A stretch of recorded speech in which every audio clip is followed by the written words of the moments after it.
Hey, what's up? Hey, so part two, bone broth, so good. Part two today.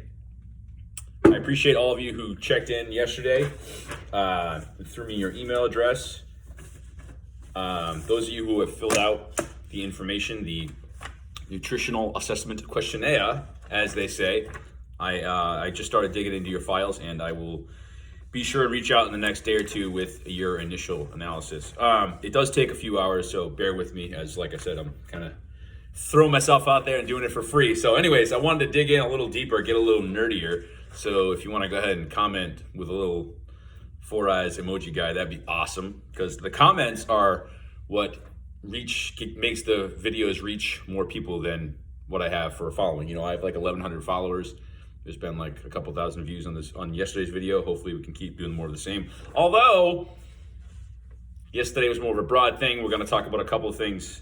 We're going to get a little geekier, like I said. So we talked about the upper GI yesterday. Like I said, 90% of, I didn't say this, but I'm going to say it now. 90% of the country, especially this country, because we have a terrible diet as a general rule, is hydrochloric acid deficient. So those questions that I talked about yesterday and a bunch more, those of you who are doing your NACs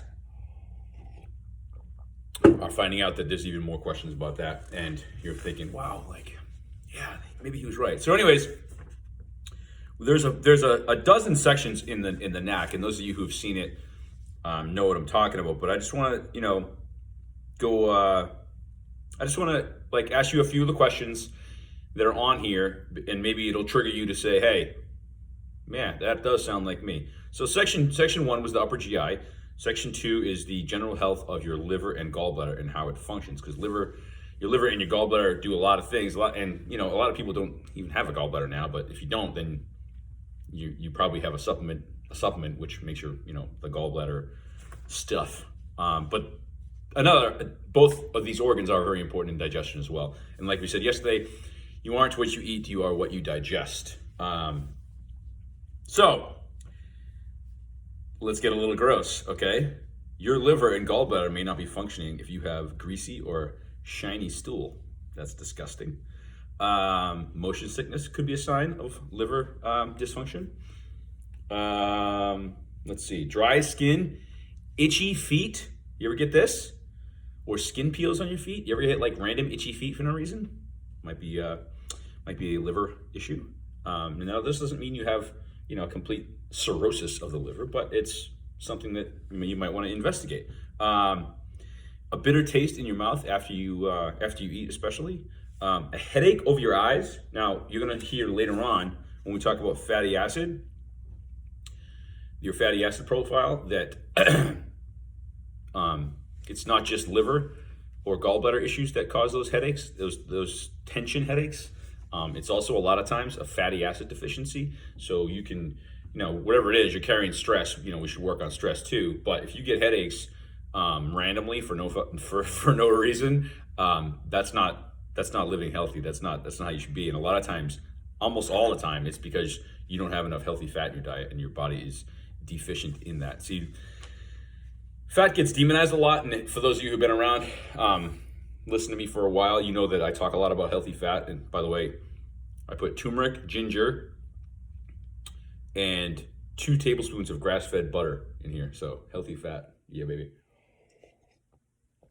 So a lot of people demonize fat in the Western diet, but now we're all sitting here with fatty acid deficiencies, and our skin's aging quickly, and we're getting headaches for no reason. We don't know why. Another one that might be your liver. Let's see. Obviously, alcohol. Right. Pain under your right side of your rib cage. Well, that seems a little bit obvious. We don't need to go into that. Anyways, but the bitter taste thing I always found crazy, because if you eat and then a half hour later you get that in your mouth, that weird it probably means that your liver is not producing enough bile. I'm gonna skip ahead because we already jumped into fatty acids, and I'll give you a couple more of the fatty acid, the deficient in fatty acid profile. Symptoms. This is a symptom analysis, guys. So if you guys are filling out your NAQs, remember that. And I just got an email notification that somebody else filled one out. Listen, in order of how they get filled out, all right? So a couple of you filled them out last night. I know it takes a long time. But did you know that dry, flaky skin or dandruff could very well likely be a fatty acid deficiency? Like I said, we demonized fat for all these years. It takes, judging from the studies of Dr. Pottinger from the 30s, the Pottinger's cat study, and of course the findings of Weston A. Price, which is what my schooling is based in. It takes 3 to 4 generations for degeneration to occur. So you're talking about, we got told in the 50s and 60s after that idiot Keyes came up with his study that low fat was the way to go because fat was causing heart attacks, but it wasn't. So here we are, 70 years later, and we're getting these weird things. Like it's a deficiency over time, and the only way that you can improve it isn't by like dandruff shampoo, it's by eating a better diet. I shouldn't say it's the only way, but it's my way, because I would rather see someone fix their insides, fix their health from the inside out. And I think that it all starts with food. You guys are hearing now that, you guys are hearing all the buzzwords that the microbiome and the gut is the new brain and all this stuff, right? So dry, flaky skin or dandruff, if your muscles are easily fatigued, you could be lacking fat in your diet. Like I said earlier, the tension headaches, like, I don't know, try an avocado. Don't rub it on your head, eat it. If you crave fatty or greasy foods, I did a video a few months ago probably about your body telling you what you crave. Your body telling you what your deficiency is by what your cravings are. And I think the big buzz one was everybody was excited about chocolate. If you crave chocolate, you're actually deficient in magnesium. So you might want to have a little magnesium. What else? If you get headaches when you're out in the sun, so if you get those like heat headaches, or if you sunburn easily, imagine that. If you sunburn easily, there's a chance. I don't know. I'm pretty pale. I sunburn pretty easily. I don't know about you guys, but. So anyways, that's just a few of the next couple of sections. We can go on. I want to get through the entire nutritional questionnaire assessment, the nutritional assessment questionnaire. It's like our symptom thing. So what happens is I take in all this information on these scale of 1 to 3. I make a bunch of computations and I can build a graph, and then we can decide what your top 5 priorities are. I've taken in probably 30 clients total since I got certified. Most people just word of mouth, like, oh yeah, send me the email, and that's fine. It's all good. Like everyone except about 2 people have had upper GI and been a perfect candidate for hydrochloric acid therapy, just so we're going back to yesterday. Look, so small intestine. So we talked about the upper GI, now the lower GI. Small intestine section, okay?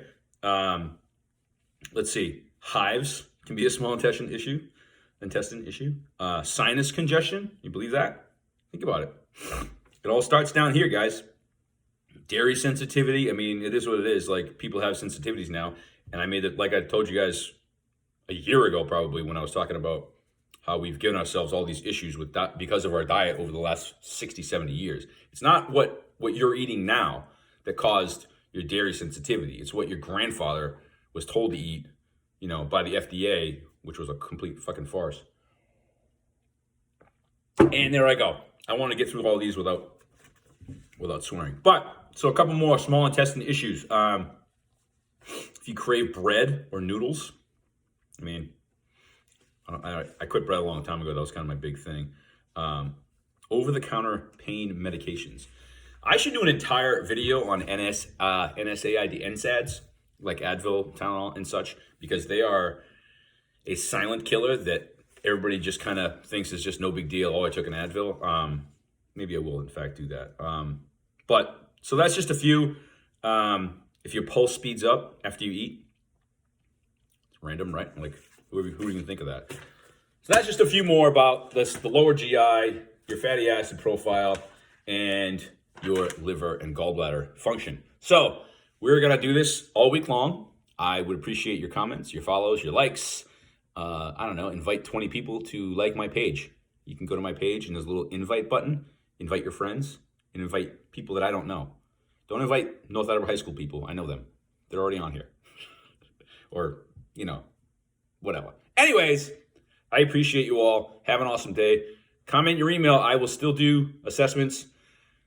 Whatever. We'll do them all week. And those of you waiting for some information from me, I'm digging into it now. So we'll see. Hopefully I can get it done before I got to run. But you know how it is. Adulting is hard. Cheers. Be healthy.